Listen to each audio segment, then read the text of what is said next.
The people now called Negroes are the most and the least understood of the world's people. This term, Negro, demoralizes us, and is it detrimental? I feel that it doesn't give us any association past the slave ship. I think that the first task of people of African descent, whether in the United States or in Africa or elsewhere, is to get rid of this slave named Negro. This curious word Negro was seldom or never used in Africa itself. And this word has no meaning, or no worthwhile meaning at all, in Africa. I would doubt myself if it has any useful meaning anywhere else. What is a Negro? A simple question, but the answer is not so simple.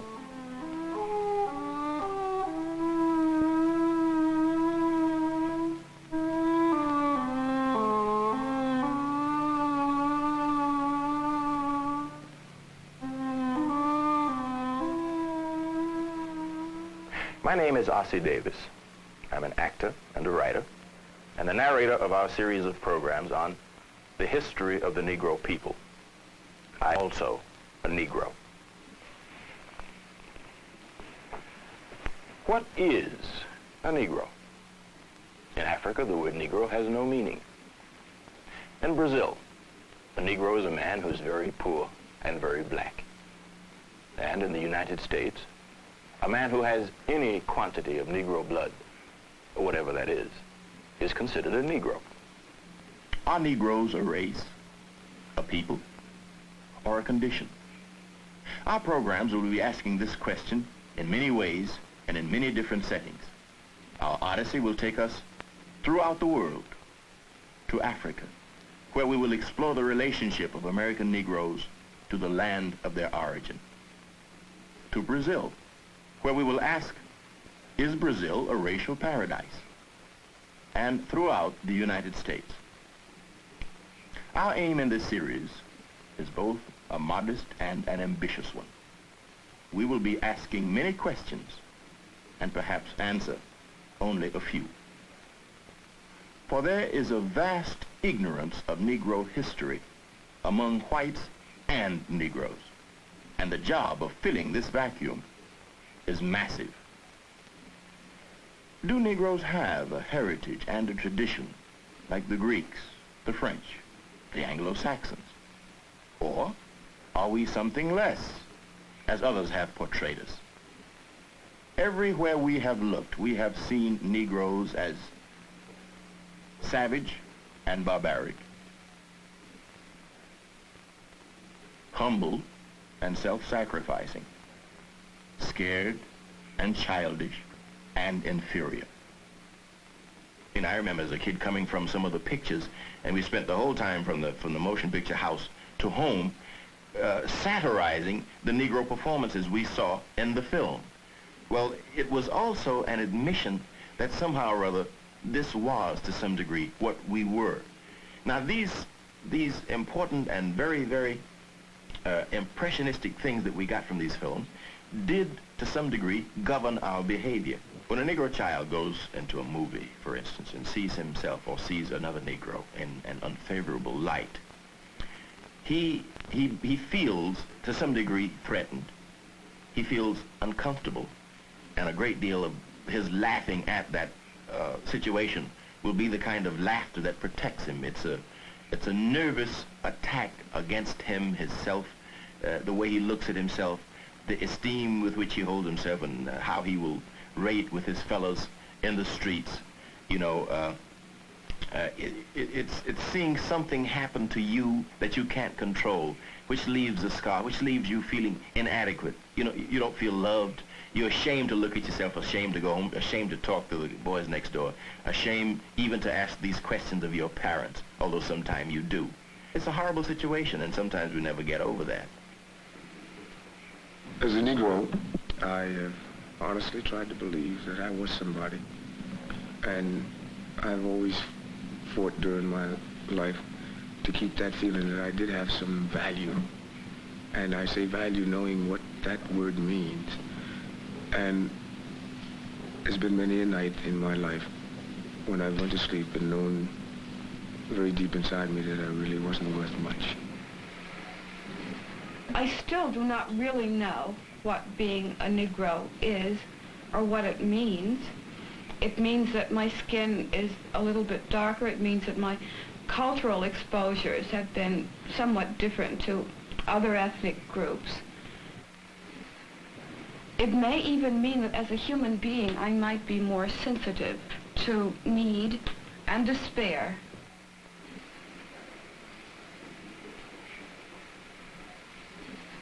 Oh, yes, you know, that wish I was white kind of thing, when you begin to sort of get the feeling of difference, like maybe you're dirty, something's wrong. But there was that feeling, you know, so early you can't even remember where it started. I'm not over it yet. It's part of my American heritage. We were told we were a people without a past and without a future. And Negro boys and girls learned before very long that they were something special. You know, at an early age, as soon as you start school, you begin to catch on to the whole racial thing. But once you get into school, you begin to know it and know there's a difference and that the difference is against you. There's no real reference to me as a Negro or to my father or any of the other Negroes who have contributed so much to the growth of the United States. And I really can't understand it. I'll never forget the picture in the geography book of a couple of very ragged Africans, you know. Weeks before we got to the lesson, we were steeling ourselves for it.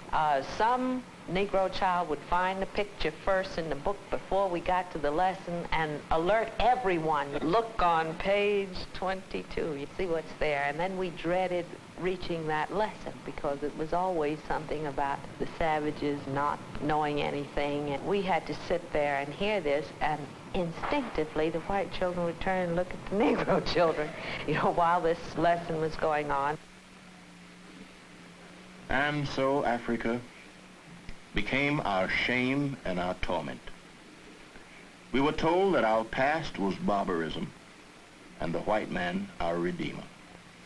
Slavery was a sin, but salvation. Few of us had anything to look forward to. We were afraid to look back. In 1958, Lorraine Hansberry wrote a play, A Raisin in the Sun, that showed the conflicts created for American Negroes by their African past.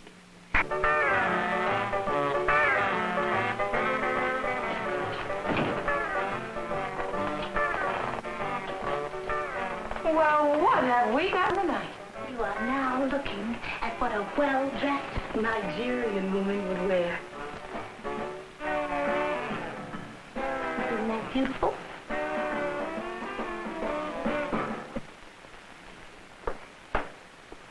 Hey, look, honey, we're going to the theater. We're not going to be in it, you know. George, I don't like that. Do you expect this boy to go out with you looking like that? Well, now, that's up to George, if he's ashamed of his heritage. Oh, dear. Oh, dear. Here we go again. A lecture on our African past, on our great West African heritage. In 1 second, you know, we're going to hear all about the great Ashanti empires, the Songhai civilizations, the sculpture of Benin, some poems in the Bantu, and then the whole monologue is going to end up with the word heritage. Let's face it, baby, your heritage ain't nothing but a bunch of raggedy spirituals in some grass huts. Grass huts? Oh, you see, George, you think you would rather stand there in your splendid ignorance and know absolutely nothing about the people who were the first to smelt iron on the face of this earth while the Ashantis were performing surgical operations when the English were still tattooing themselves with blue dragons.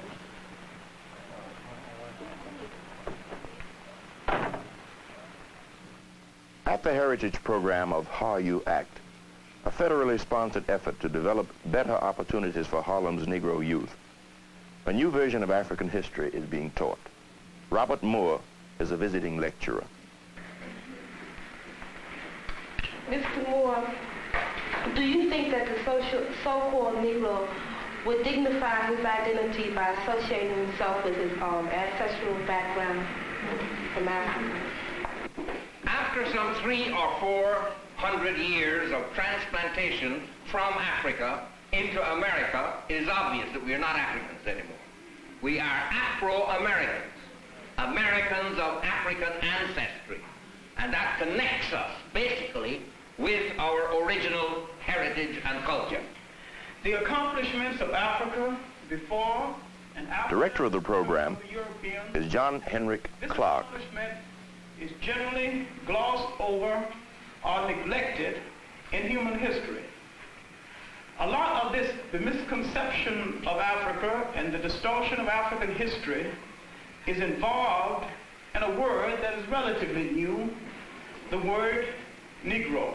A kind of nickname that grew out of European laziness, the inability or the lack of a desire to give Africans their proper identity. In the period when the Europeans had to justify the exploitation of Africa and the demeaning of a whole people, they systematically started the effort to read the African out of human history. A great deal of our ignorance of African history sits upon the old conservative racial discrimination and prejudice which we have had in Europe. Basil Davidson is a British writer and historian on Africa. States. It still sits upon the belief, perfectly unscientific, quite unbased in any scholarly discipline, that the Africans, that is to say, if you like, the Negroes, are people of some sort of inferiority to others and therefore have not been able to develop in the same way. Now, you know the great myth of the colonial era. The great myth took the shape of saying that the Africans, the Negroes, are children, and because they are children, it said, failing to develop, we, the Europeans, you, the Americans, must go in there and show them the way they should go, civilize them, introduce them to the blessings of orderly life. One of the misunderstandings, you see, about Africa is the apparently primitive material nature of their civilization. You look at these people living in these villages and you wonder, what is their past? Do they have a past? What lies behind it all? They have nothing but a few straw buildings, nothing but a few cattle. It seems quite inconsiderable. The Dinka, for example, have no stone in their country. They have almost no metal. Half their country is underwater half the year. They cannot build and could never possibly build an imposing material civilization, but their achievement was, of course, to learn how to master their environment, and this they have done with quite outstanding success, so that the outside picture, the superficial picture, gives no indication at all of the depth of their culture. These are the people who have mastered the problems of taming this difficult, vast continent with all its extraordinarily great obstacles to living, its swamps, its deserts, its mountains, and its forests. The story of Africa over the last 2,000 years has been one of quite epic dimensions. Africa. Endless deserts, scorching and windswept by day, bitterly cold at night. And the Sahara, the world's largest desert, a harsh, bleak expanse of land challenging anyone to cross it.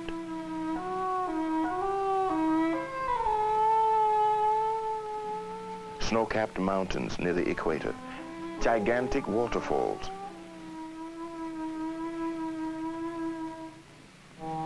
In the jungle, mists and rain almost daily. These were some of the barriers to penetration. To the outside world, it was the dark continent, a land of mystery, where stories were spread of giants and dwarfs, of people whose heads grew under their arms, of monstrous animals.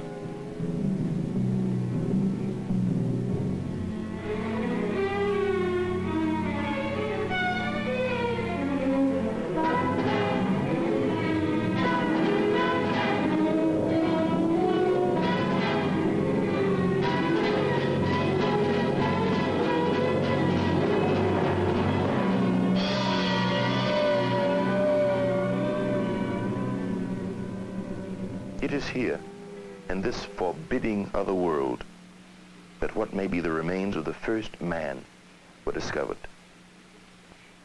In 1959, in Tanganyika, a scientific expedition had been digging for weeks in the sun-baked earth, looking for traces of the earliest man.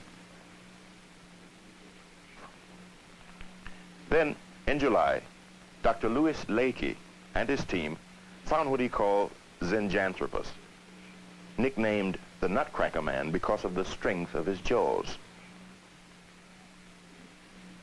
He was about 600,000 years old, and may be the creature that makes Africa the real cradle of mankind.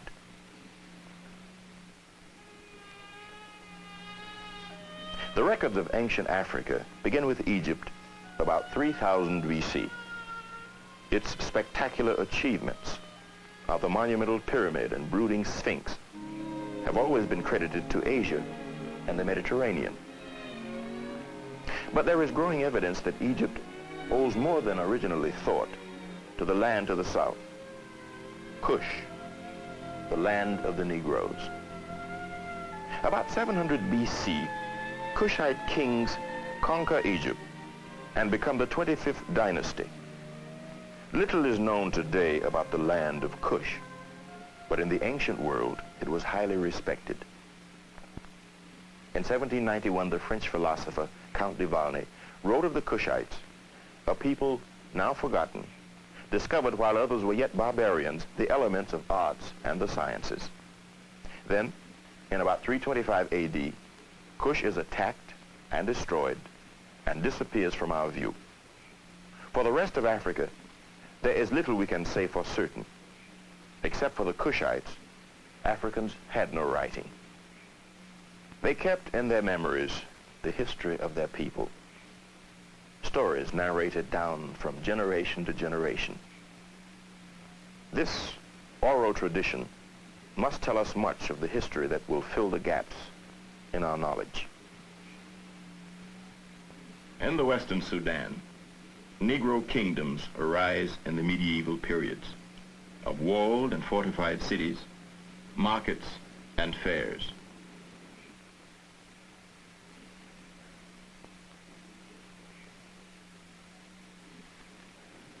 Ghana is the earliest of these civilizations, going back to 300 AD. In the 8th century, an Arab writer tells us that the Arabs sent an expedition to this pagan land of gold. African markets, the main source of gold before the discovery of America. Then, about 1067, Arabs from the north, fired by their new faith, storm into the Western Sudan.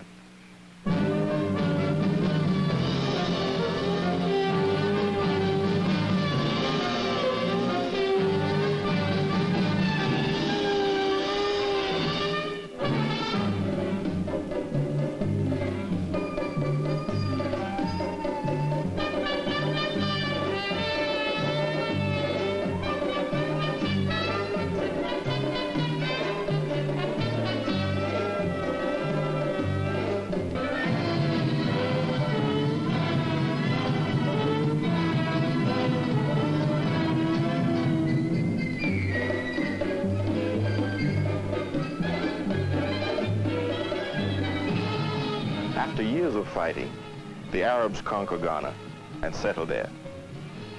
From this time on, trans-Saharan caravan trade flourishes. And with the trade comes Islam. Islam spreads through West Africa. When Europe was going through a so-called Dark Ages, Muslim culture is the main advancement of human knowledge.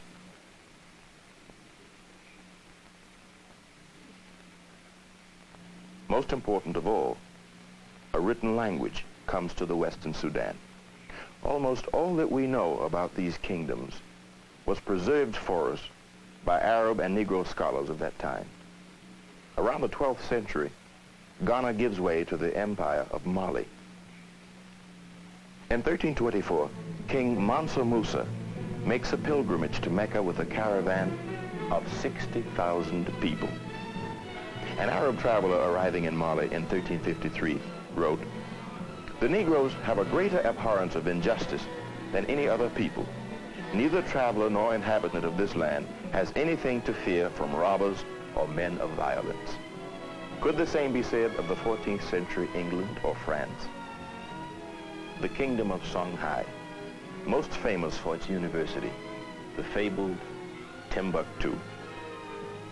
Students and scholars from all over the world came here to study.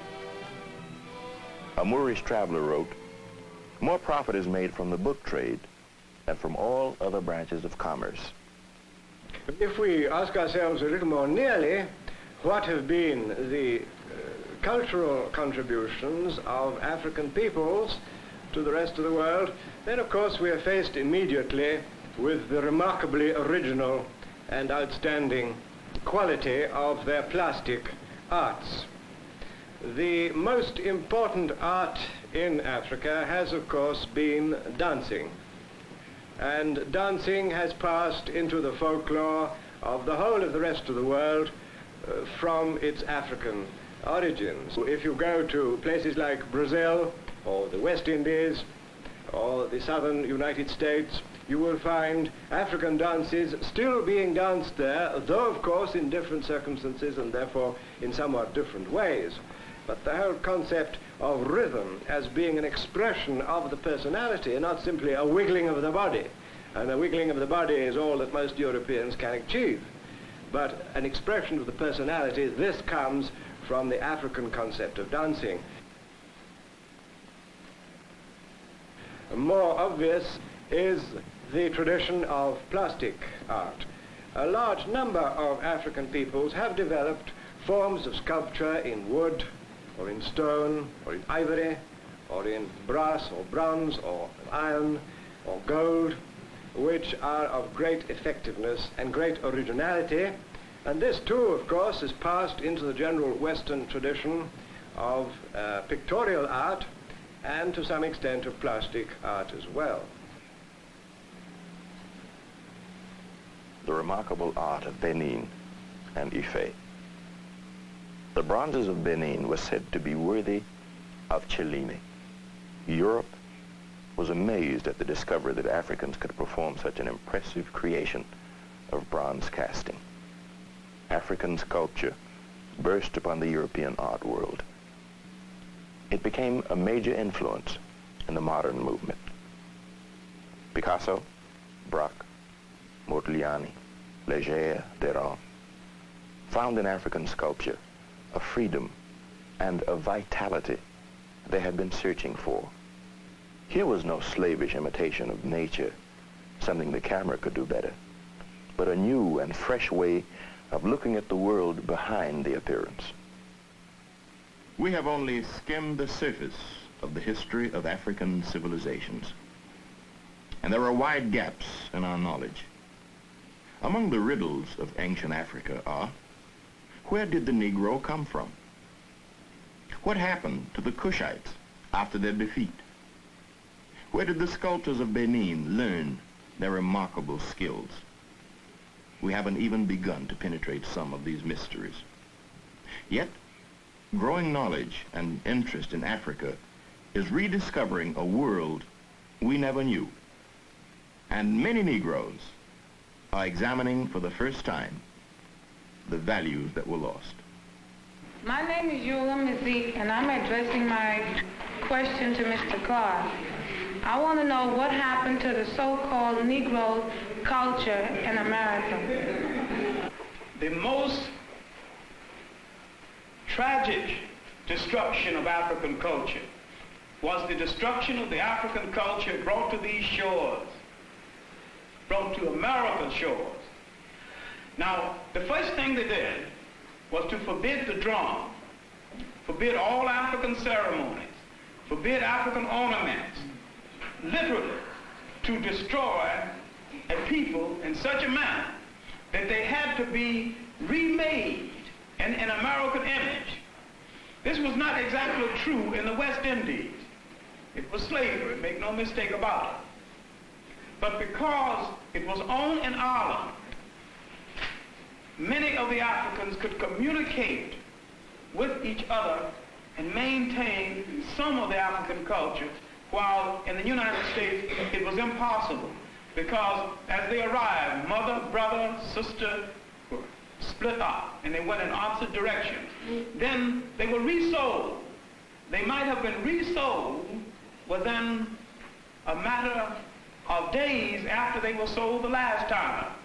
So it was difficult for relatives to keep track of each other, and it was difficult for a continuity to be maintained in African culture. This was the beginning of the fragmenting of our family in this country. It was also the beginning of the demeaning and the negation of the masculinity of the black male in America. This demeaning of our culture and this reading us out of the commentary of human history has left deep psychological scars. What we are trying to do now is a massive job of rebuilding the inside, the spirits, the hopes, the history, the culture of a people. We're trying to restore those values that have been taken away. And we're trying to get across to black youth that they have a part to play in the making of a new world. They have the imagination, they have the energy. You must first restore that part of yourself that has been negated by oppression. It is as essential to you as bread and water.